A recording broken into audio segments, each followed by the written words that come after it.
시간 하나님께서 우리에게 주신 말씀은 사무엘상 16장 19절에서 23절 다 같이 읽겠습니다. 사무엘상 16장 19절에서 23절입니다.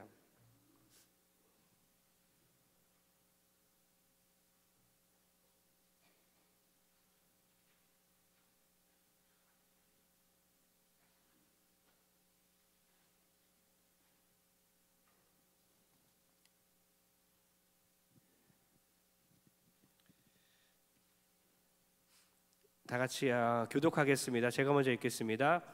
사울이 이에 전령들을 이새에게 보내어 이르되 양치는 내 아들 다윗을 내게로 보내라 하매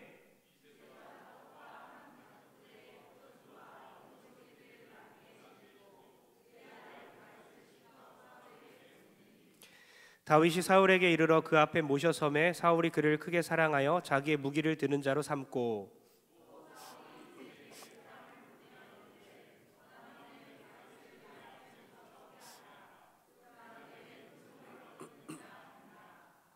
다 같이 시작. 하나님께서 부르신 사울에게 이를 때에 다윗이 쑥을 들고 와서 손으로 탄즉 사울이 상쾌하여 낫고 악령이 그에게서 떠나더라. 아멘. 할렐루야. 이 시간 나쁜 사람 섬기는 훈련, 나쁜 사람 섬기는 훈련이라는 제목으로 말씀 전할 때 많은 은혜 받으시기 바랍니다. 하나님은 전생에 걸쳐서 우리를 훈련시키십니다. 우리의 인생이 그냥 흘러가는 것 같지만 하나님이 우리를 찝었고 우리를 선택했고 하나님은 우리를 지목했어요. 다윗처럼 하나님은 우리를 택했습니다. 택정했습니다. 그리고 우리를 훈련시켜 가고 있어요. 하나님은 창세전에 우리를 택했고 우리가 지금 현재 교회에 나오고 있고 어느 시점에 그죠? 10살, 20살, 30대, 50대, 70대 늦게라도 예수님 믿고 지금 하나님 나라가 보장돼 있고 지금 교회를 다니고 있습니다. 그런데 우리의 예수 믿는 시점은 30대일 수도 있고 50대일 수도 있겠지만 언제부터 우리의 훈련이 시작된다고요? 태어날 때부터. 창세 전부터는 우리가 구원이 예정돼 있고요. 하나님의 자녀로 우리는 택정함을 입었고 우리가 태어나면서부터 훈련이 시작됩니다. 고아로서 태어났을 때부터 강하게 훈련받는 사람도 있겠죠. 아프면서 태어나서 훈련받는 사람도 있겠죠. 하나님은 전생에 걸쳐서 우리를 훈련하기 시작하셨고 지금도 사명 다하고 하나님 나라 갈 때까지 계속해서 훈련이 진행이 됩니다. 그리고 우리가 예수 믿는 시점이 있는 거고 구원받은 시점이 있고 교회 다니는 시점이 있는 거죠. 훈련은 전생에 걸쳐서 이루어지고 있는 거예요. 모든 것이 훈련입니다. 집안에서 하는 일도 훈련입니다. 직장에서 하는 일도 훈련입니다. 좋은 사람 만나도 훈련이고요. 그리고 나쁜 사람 만나도 훈련입니다. 훈련 아닌 게 없을 정도입니다. 하나님은 모든 환경, 모든 사람, 모든 사건 등을 통해서 계속적으로 우리를 훈련하십니다. 그렇습니다. 나 한 사람 훈련을 위해서 세상 모든 것이 조연이 되는 거예요. 하나님은 나 한 사람 주연을 삼아서 수많은 훈련 방식들을 사용하십니다. 내가 훈련이라고 인정하는 방식으로만 훈련하는 것이 아니라 내가 인정하지 않는 훈련 방식도 하나님은 사용하십니다. 제가 25년 전에 최초의 동성교회 드러머였습니다. 25년 전이면 이 교회가 아니고 평원교회 교회였어요. 그죠? 25, 6년 전이었는데요. 드럼을 처음으로 교회에 가져놨습니다.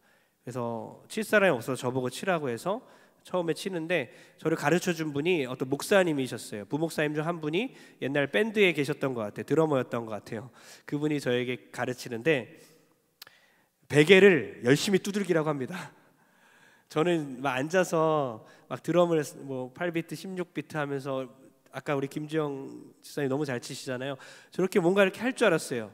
근데 열심히 베개를 막 치래요. 번갈아가면서 한 번, 두 번. 내가 지금 빨래방망이로 빨래를 두들기는 것도 아니고 계속 두들기라고 합니다. 집에 가서도 막 베개 같은 거 놓고 열심히 두들기고요. 고무판 사가지고 고무판을 막 두들깁니다. 그렇게 열심히 두들겼어요. 나중에 보니까 손이 막 이렇게 편하게 움직이게 되더라고요. 아, 훈련이었구나. 그냥 나는 두들기라고 해갖고 베개를 사정없이 팼는데 이것이 훈련이었던 거예요. 박자에 맞춰서 메트로놈 켜놓고 딱 하면서 번갈아가면서 있는 힘껏 때렸던 거예요. 손목에 힘이 생기고 감각이 생기고 드럼을 나중에 칠 수 있게 되더라고요. 베개 때리는 게 훈련이었구나. 하나님께서 여러분을 사용하기 위해서 준비한 모든 훈련 방식을 여러분 인정하십니까? 이게 오늘 정말 중요한 질문입니다. 하나님께서 여러분을 사용하기 위해서 준비하신 모든 훈련 방식을 여러분 정말 인정하십니까? 정말 물어봤으면 좋겠어, 자기 자신에게.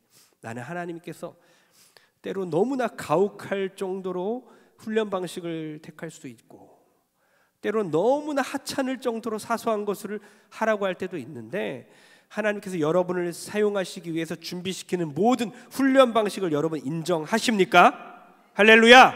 인정하십니까? 하나님 먼저 집안에서 우리를 훈련시켜요. 집안에서, 가정에서, 아주 가까운 곳에서부터 훈련시킵니다. 우리 11절을 다 같이 읽어보겠습니다. 다 같이 시작.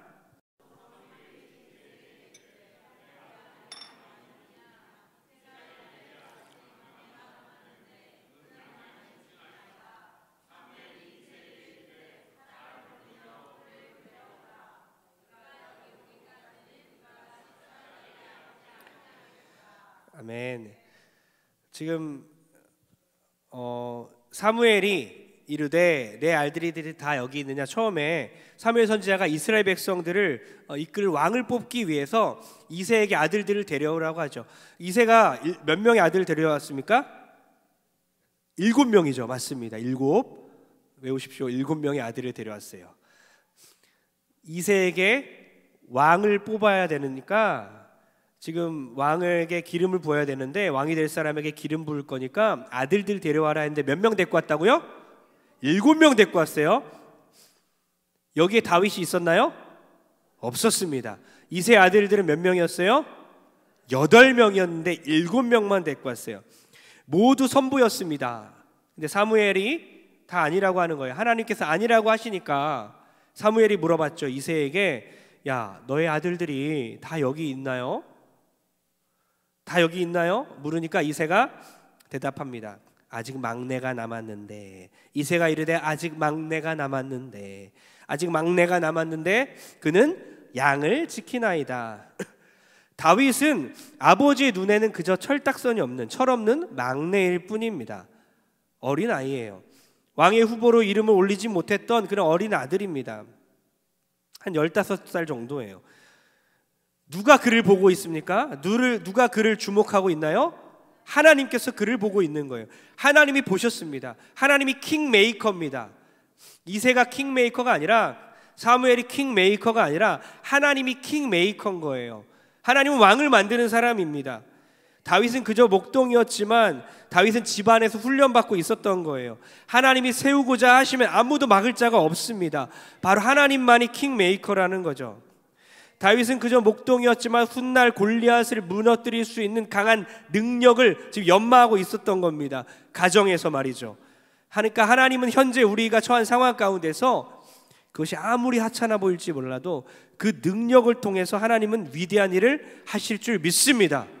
위대한 일을 기대하라. 위대한 일을 시도하라. 위대한 일을 시작하라. 위대한 일을 하나님이 성취하실 것이다. 믿으십니까?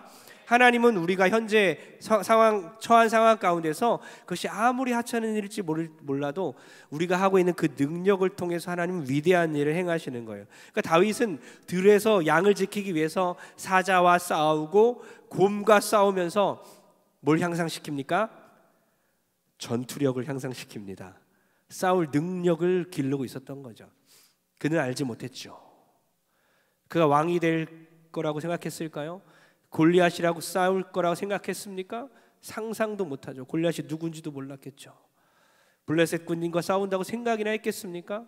그런데 그는 하나님의 그 섭리 가운데 자기에게 맡겨진 일로 최선을 다하며 곰과 사자와 싸우며 양을 지키면서 전투력을 향상시키고 있었다는 거죠.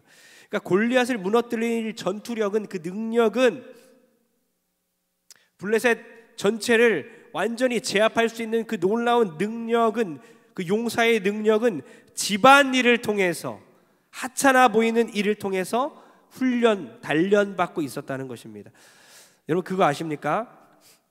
많은 성공한 사람들의 그 성공 비결이 뭔지 아세요? 뭘 것 같아요?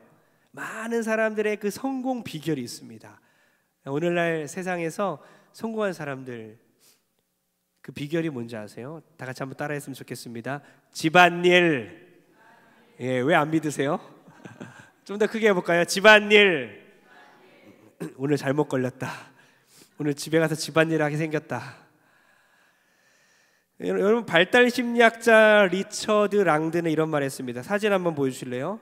예, 한번 보이나요? 다 같이 한번 읽겠습니다. 우리 마이크가 없으니까 다 같이 크게 읽을게요. 시작.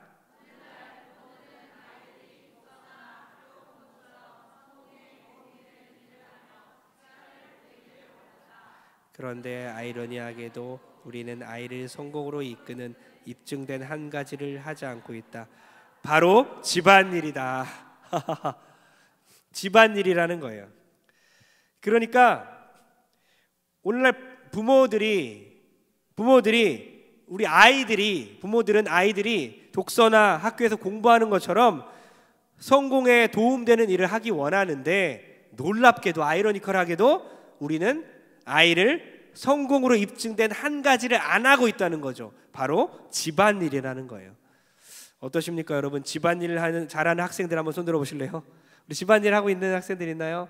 우와, 예, 우리 초등학생들은 손 안 드네. 아무도 안 하네. 집안일 해죠? 우리 애들 안 하나? 집안일 하시는 분들 이렇게 살짝 손 들어보세요. 우리 어른들도 남자들 잘 안 할 것 같은데 살짝 이렇게 들어보세요. 괜찮습니다. 예, 우리 감사합니다. 우리 집사님들, 안수 집사님들도 몇 분 드셨어요. 아마 맨날 하니까 당연히 하는 거라서 안 들은 분들도 있어요.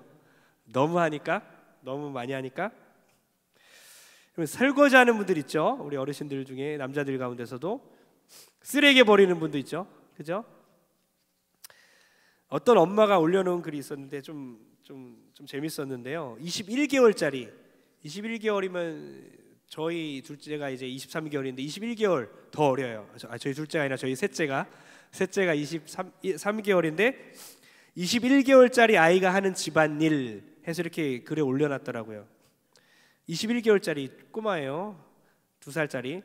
식탁 행주로 닦기, 기저귀 가져오기, 달걀 풀기, 쓰레기통에 쓰레기 버리기, 콩나물 다듬기, 정리정돈하기, 간식 먹은 뒤 그릇 싱크대에 두기, 빨래 널기, 빨래통에 옷 넣기, 빨래 갤 때 짝 찾아주기.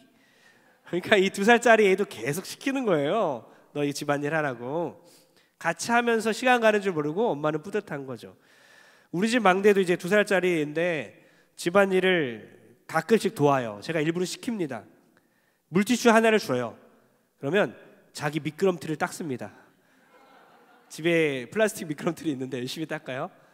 집에 이렇게 자동차 같은 거 이렇게 있는데 열심히 닦아요. 신기하게도 자기 것만 닦아요.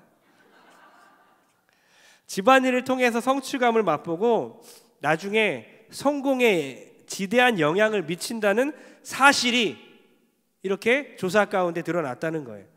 하버드 대학교 의대 베일런트 교수는 10대에 집안일을 도왔던 사람들은 그렇지 않은 사람들보다 부부관계와 친구관계가 더 좋았다. 10대 때 집안일 했던 사람들이 나중에 부부관계와 친구관계가 더 좋았다는 거예요. 그리고 직업 만족도가 더 높았으며 성인이 된 뒤에는 삶이 행복했다고 말했습니다. 14세 학생 456명을 14세만 딱 뽑은 거예요.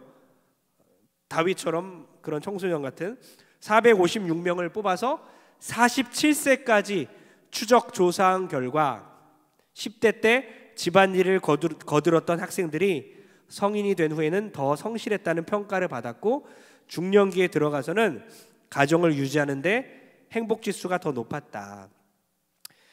여러분, 오늘 온 세대 예배인데요.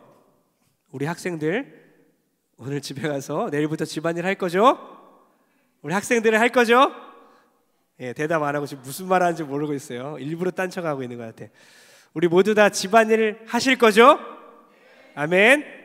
예, 저도 오늘 집에 가서 뭔가 해야 될 것 같습니다. 그러니까 다윗이 사자와 곰하고 싸운다고 왕궁에서 불림받을 수 있을 줄 알았을까요? 몰랐다는 거예요.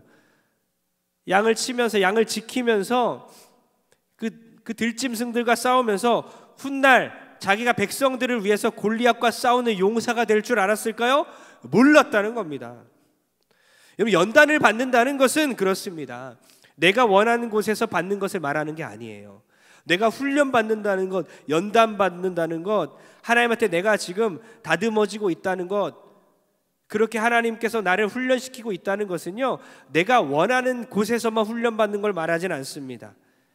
내가 생각하지 못했던 곳에서 연단받는 거예요. 여러분, 다시 한번 여쭙겠습니다. 하나님이 여러분들을 사용하기 위해서 준비하시는 모든 훈련 방식을 인정하십니까? 다시 한번 아멘 하시기 바랍니다. 하나님이 여러분을 사용하기 위해서 준비된 모든 훈련 방식을 인정하십니까? 여기서부터 우리의 인생이 출발하는 거예요. 여기서부터 우리의 삶에 그런 목표가 생기는 거고, 여기서부터 우리의 삶의 동기가 생기는 겁니다. 소망이 생기는 거예요. 삶의 이유가 생기는 겁니다. 저는 여러분에게 이렇게 말씀드리고 싶습니다. 지금 내가 하는 일이 우스워 보여도 하나님은 비웃지 않으신다네. 약간 랩 같네요. 지금 내가 하는 일이 가벼워 보여도, 아까 이렇게 했나요? 하나님은 가벼이 여기지 않는다네. 지금 내가 하는 일이 하찮게 보여도 하나님은 하찮게 여기지 않는다네. 하나님은 내가 하는 작은 일들을 통하여 위대한 일을 계획하시고 이루신다네. 할렐루야. 이것이 나의 정체성. 하나님이 여러분을 사용하기 위해서 준비하시는 모든 훈련 방식을 정말로 인정하십니까? 그렇게 인정하고 살아갈 때 하나님께서 여러분을 놀랍게 인도하실 줄 믿습니다. 여러분, 본격적인 훈련이 이제 시작되는데요, 13절 한번 읽어보겠습니다. 13절 있나요? 제가 잘못 드렸나요? 16장 13절 있어요? 네. 13절 제가 안 드렸나 보네. 13절을 깜빡하고. 네, 13절 제가 읽어보겠습니다. 사무엘이 기름 뿔병을 가져다가 그의 형제 중에서 그에게 부었더니, 그날 이후로 다 같이 읽을게요. 시작.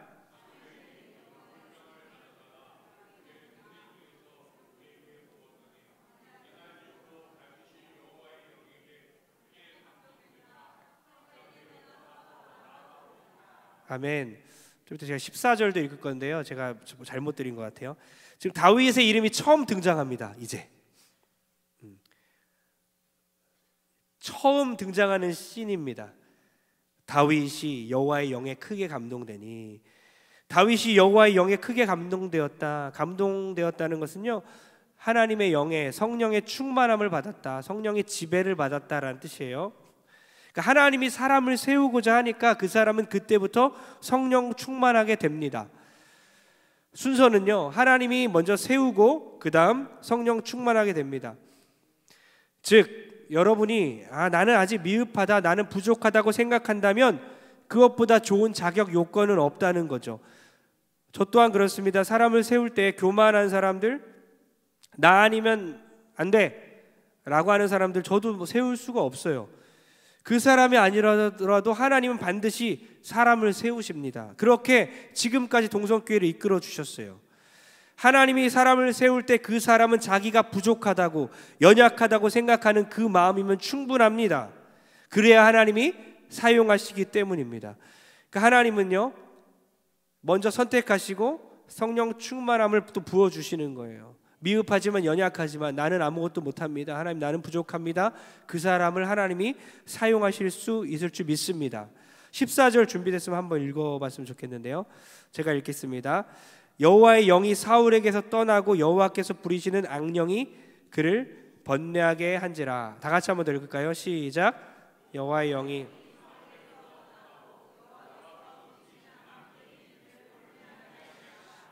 하나님은 악을 행하는 분은 아니지만 악인이나 악한 영을 사용하십니다. 악한 영이 사울을 괴롭히죠. 하나님께서 사울을 심판하고 있는 거예요. 사울의 그 행동 때문에 하나님은 그를 심판하고 있습니다. 동시에 어떤 일이 벌어지고 있죠? 생각해 보십시오. 하나님이 사울을 심판함과 동시에 어때요? 동시에 하나님은 악한 영에 사로잡힌 악한 왕을 통해 다윗을 단련시키고 있습니다. 지금 이 순간부터 사울은 성령의 도우심 없이 자기 인생 끝까지 마지막까지 왕이 되려고 끊임없이 노력하고 통치권을 가지려고 노력하지요. 하지만 헛된 일입니다. 하나님은 지금 다윗을 선택하셨어요. 지금 다윗도 사울도 악한 영에게 영향을 받고 있는데 둘 다 다른 점은 목적 자체가 다르죠. 사울 왕에게는 하나님이 악한 영을 통해 심판을 주고요. 다윗은 악한 영에 사로잡힌 사울을 통해 단련하고 있는 겁니다. 다른 거예요. 악한 영을 통해 둘 다 훈련을 받고 있어요. 잘 생각해보고 잘 들으십시오. 둘 다 악한 영에게 훈련받고 있습니다. 이런 개념으로 생각하셔야 됩니다. 지금 사울만 악한 영에게 훈련받는 게 아니에요. 사울은 악한 영에게 심판받고 있는 거고요. 다윗은 악한 영에게 훈련받고 있는 겁니다. 둘 다 악한 영에게 영향을 받죠. 사울은 본인이 괴롭힘을 당하고 있죠. 그런데 다윗은 악한 영에 둘러싸인, 악한 영에 사로잡힌 사울을 통해서 지금 훈련받고 있는 거예요. 그 사람 밑에 있음으로써, 악한 영에 사로잡힌 나쁜 왕 밑에 있음으로써 훈련받고 있는 거예요. 여러분, 연단의 종류를 두 가지로 나눌 수 있습니다. 따라합시다. 환경적 고난, 관계적 고난. 이 두 가지로 나눌 수 있어요. 연단은 두 가지로 보통 흘러갑니다. 우리가 환경적으로 고난을 당합니다. 환경이 너무 어려워요. 경제적으로, 또 여러 가지, 또 아픈 사람이 우리 가족 중에 있고요. 여러 가지 육체적 질병 있지요. 파산에 이른 사람도 있죠. 여러 가지 환경적으로 지금 고난을 받는 사람들이 있어요. 인간관계를 통한 고난도 있다는 거예요. 둘 중에 뭐가 힘들까요? 환경적 고난을 통한 연단이 정말 힘들까요? 아니면 인간관계를 통한 연단이 힘들까요? 무엇이 빡셉니까? 시쳇말로 무엇이 빡셉니까? 예, 관계적 연단이 가장 빡십니다. 연단 중에 가장 힘든 연단은요, 관계적 고난을 통한 연단입니다. 욥에게 처한 연단도 두 가지였잖아요. 욥은 무엇을 인내했을까요? 환경적 고난이었을까요? 아니면 관계적 고난이었을까요? 처음에는 욥은 환경적 고난으로 시작했습니다. 재산이 다 날아갔지요.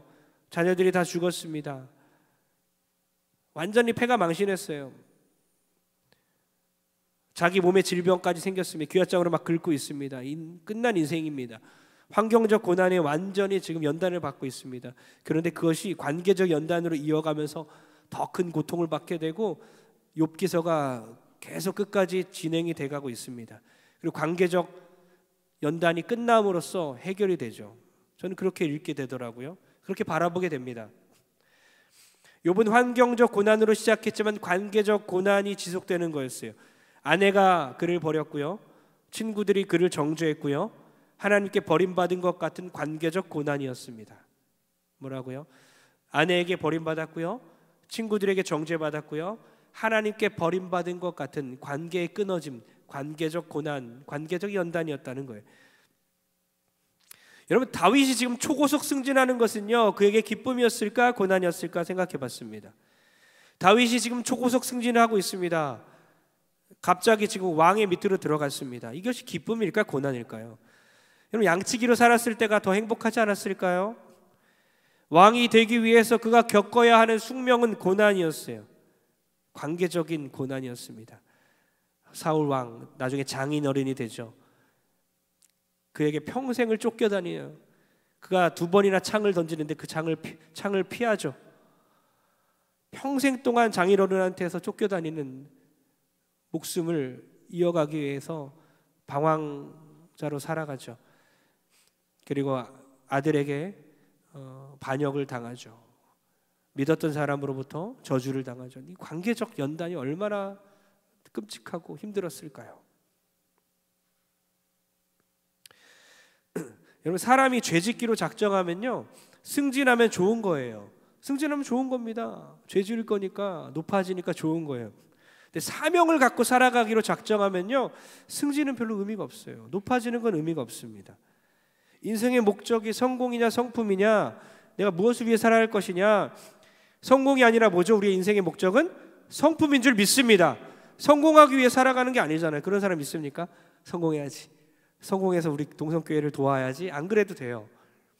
성품을 위해 살아갔으면 좋겠어요. 그것이 교회를 돕는 거예요. 그것이 가정을 세우는 거고요. 하나님 나라를 세우는 겁니다. 다윗이 지금 초고속으로 승진하는 거지만, 왕 밑으로 들어가지만 갑자기 베들레헴 총구석에서 지금 초고속 승진하는 것처럼 왕 밑으로 들어가고 왕의 가장 가까운 부하가 되지만, 그건 그에게 기쁨이었을까 고난이었을까? 고난의 시작이에요. 그가 승진하는 것은 그에게 의미가 없습니다. 그에게 고난의 시작, 평생을 주를 위해 살아가기로 결단한 사람들은요, 이 고난의 숙명적인 고난을 받아들일 수밖에 없는 거예요. 이 관계적 고난에 대해서 고통스럽지만 받아들일 수밖에 없는 거예요. 아무리 힘들어도 가정을 지켜야 되고, 교회를 지켜야 되고, 나라를 지켜야 되고, 주위 친구들과 사람들을 지켜야 되는 거예요. 며칠 전에 친구 목사님이 물어보더라고요. 98학번 동기 모임을 했는데요. 몇 년 전, 26년 전, 25년 전 친구들이잖아요. 26년 전. 그 목사님들도 많고 일반 목회를 안 하는 친구들도 있었는데, 한 목사님이 저한테 묻더라고요. 목회 재밌어? 묻더라고요. 제가 대답을 못했어요. 가만히 있었습니다. 하하, 웃었습니다. 며칠 있다가 또 제 딸이, 아빠 인생 재밌어? 그래서 깜짝 놀랐어요. 대답을 잘 못했어요. 인생 재밌냐? 그래서 제가 아침에 이렇게 얘기했어요. 다음 날 며칠 후에 아침에 이제 학교를 보내면서 기도해 주면서 힘들지만 재밌는 거야. 목회는 재밌는 거야. 너도 마찬가지란다 하면서 기도해 줬어요. 우리 아이가 힘들 때도 있겠지만 재밌게 공부하고 학교 생활도 재밌게 하게 도와주옵소서. 힘들 때 있죠, 당연히. 어떻게 맨날 재미만 있겠습니까? 여러분, 2년 전에 어떤 부흥 강사님이 말했잖아요. 개척하는 목사님은 정말 눈물 나는 목회를 한다. 눈물 난다. 그런데 후임 목사님은 뭐죠? 피눈물 난다. 생각해 보니까 관계적인 어려움들이 더 많은 건가, 이런 생각을 해봤어요. 그러니까 개척 목사님은 이제 환경적 어려움이 좀 더 클 것 같고요. 물론 관계적 어려움도 있겠지만, 근데 이제 후임 목사님은 더 크게 와닿는 것은 아마 관계적인 어려움이 아니었을까, 이런 생각을 해봤습니다. 여러분, 우리가 관계적 어려움들, 환경적 어려움들, 여러 가지 고난들이 있지만, 다윗 왕에게 하나님께서 지금 주고 있는 고난은요, 지금 사울 왕 밑으로 들어가면서 나쁜 왕을 섬기도록 하면서 관계적 고난으로 집어넣으셨습니다. 너무나 눈물 나고 피눈물 나는 일인 거죠. 이 밑에서 무엇을 배울 수 있을까? 그리고 왕으로서 훈련받기 위해서 왕 밑으로 지금 들어갔어요. 21절 혹시 있나요? 21절과 23절은 제가 드렸네요. 21절과 23절을 한번 21절부터 읽어볼게요. 21절이요. 밑으로 좀 내려와서 16장 21절입니다. 예. 21절 있어요. 예, 다 같이 시작.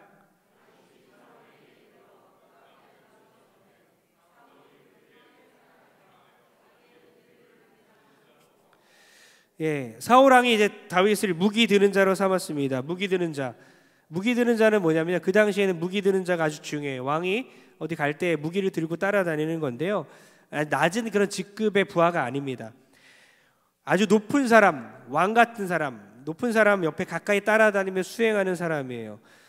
그럼 아주 좋은, 아주 중요한 위치로 들어갔습니다. 왕의 무기를 드는 사람입니다.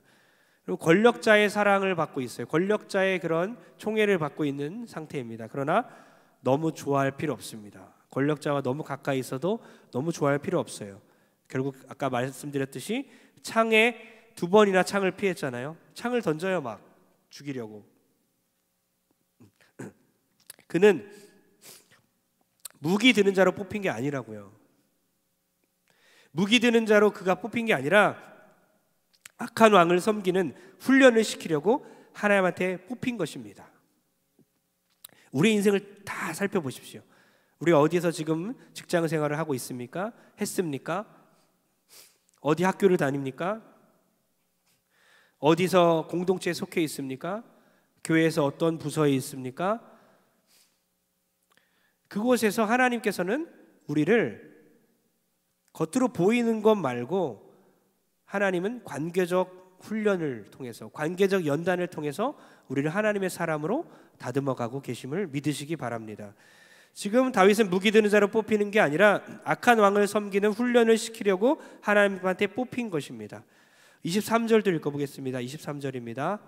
23절 시작.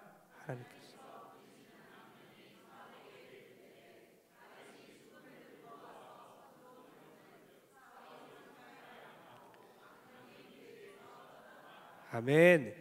다윗이 수금을 켤 때에, 하프를 연주할 때에 악령이 떠나갔습니다. 사울이 났어요. 다윗은 이스라엘의 노래를 잘하는 자이죠.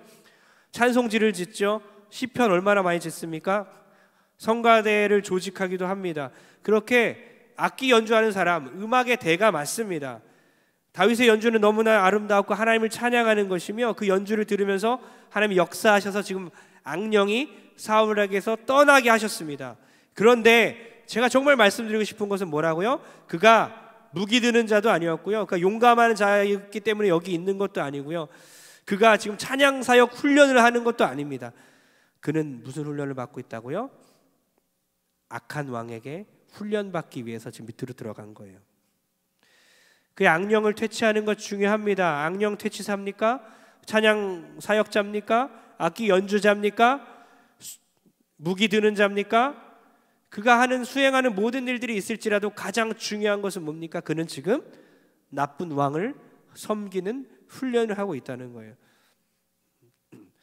여러분, 다윗의 머리에 기름을 부은 이후 사무엘이 그렇게 다윗의 머리에 기름을 붓고 왕으로 뽑으려고 그렇게 선택을 받은 후에 다윗이 양치기에서 왕으로 초고속 승진했습니까? 그렇지 않다는 겁니다. 수많은 연단 과정을 밟았습니다. 수많은 훈련 과정을 거치게 됩니다. 찬양 사역자, 무기 든 자, 그런 왕의 옆에서 가까운 권력의 옆에 있는 그런 권력자, 찬양 사역자, 찬양 인도자, 악령 퇴치사, 이런 것을 하기 위해 간 것이 아니라 그 뭐하러 갔다고 제일 중요한 것, 바로 다윗은 사울왕 곁에서 어떤 훈련 받았습니까? 악한 왕을 섬기는 훈련, 나쁜 사람을 섬기는 훈련. 여러분, 사울 위해서, 사울 곁에, 그러나 하나님의 입장에서는 하나님을 위해서 하나님 곁에 있는 것입니다. 사랑하는 우리 성도님들, 우리가 어디 있든지 간에 하나님께서 내가 정말 말도 안 되는 사람 만났고 정말 기가 막힌 사람 밑에 있고 억울하고 화가 나고 한번 소리 지르고 때려치고 싶고 대항하고 싶고 이런 사람과 함께 일을 하고 있을지라도, 그런 사람이 여러분의 또 건물주일 수도 있고요, 그런 윗자리에 있을지 모르겠지만 그럴지라도 하나님께서 그 사람을 주목하고 있는 게 아니라 여러분을 주목하고 계시며 여러분을 그 사람 밑에 있는 훈련을 통해서 하나님의 사람으로 연단하고 있다는 것을 믿는 여러분 되길 축복합니다.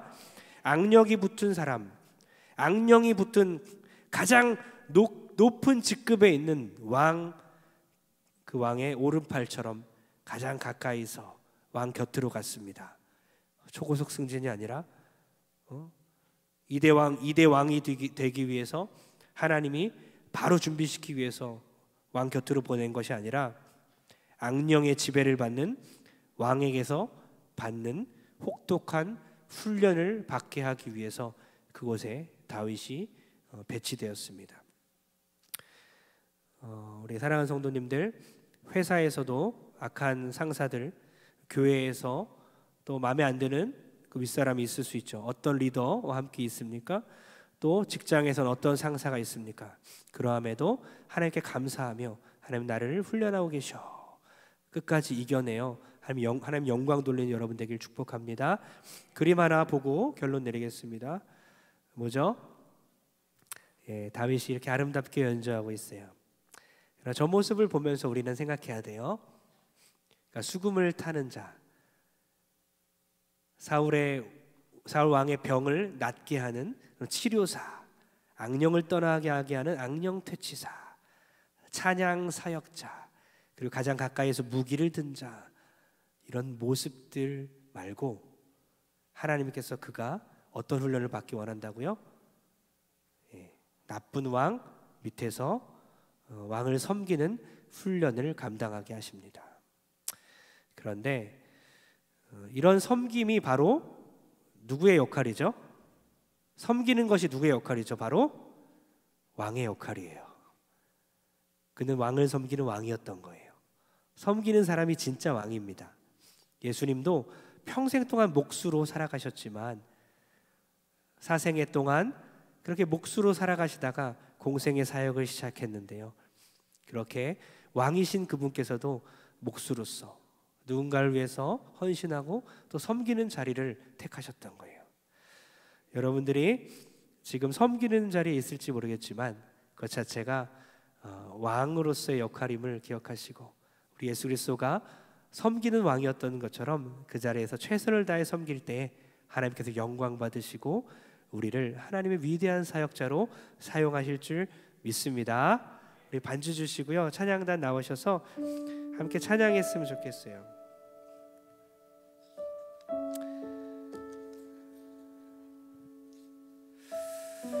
아까 우리 찬양팀 나오셔요. 찬양팀 나오시는데 아까 솔로를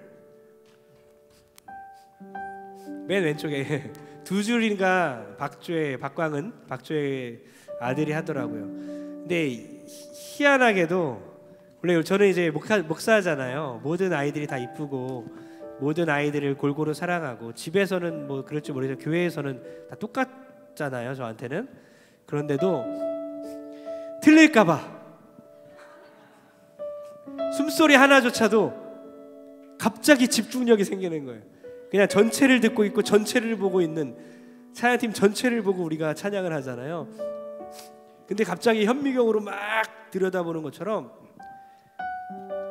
저도 모르게 같이 살고 있는 아이가 솔로를 두 줄이나 하고 있으니까 틀리면 안 되는데, 실수하면 안 되는데, 생각보다 잘하네, 좀 더 끝까지 가자, 이렇게 되는 거예요. 근데 제가 그 생각하면서 어떤 생각 들었는지 아십니까? 나는 팔불출이구나, 이게 아니라, 아빠는 어쩔 수 없구나, 이게 아니라, 하나님께서 다윗을 그렇게 보시겠구나, 하나님께서 그를 선택한 이유로, 왕으로 삼기 위해서 그를 택한 이유로 정말 그 일거수일투족을 감찰하시는데, 부모가 자녀들에게 가진 그 집중력의 몇백 배, 몇천 배 되는 집중력으로 그 사람을 보고 계시겠구나. 정말 숨을 죽이면서 잘해라, 잘 견뎌라, 잘 이겨내라, 좀만 더 가자, 좀만 더 버티자. 그 상황 가운데서 우리를 지켜보고 계시는 그 하나님을 만나는 여러분 되기를 축복합니다. 아이를 키우시는 분들, 저기 막 통곡의 벽 안에서도 예배하고 있는 분 있고요, 아이들 키우면서도 다 큰 청소년들, 청년들 감당 안 되시는 분 있죠. 아직 결혼 안 한 그 막 30대, 20대 청년들 힘들 때 있어요. 마음고생 안 했으면 좋겠어요. 왜냐하면 제가 아까 그 생각을 하면서 하나님이 그 마음을 쓰고 있는 여러분들에게 마음을 쓰고 있다니까요. 그 마음을 쓰고 있고 막 괴로워하는데 하나님은 그 부모의 그 괴로워하는 마음에 신경 쓰고 계신 거예요.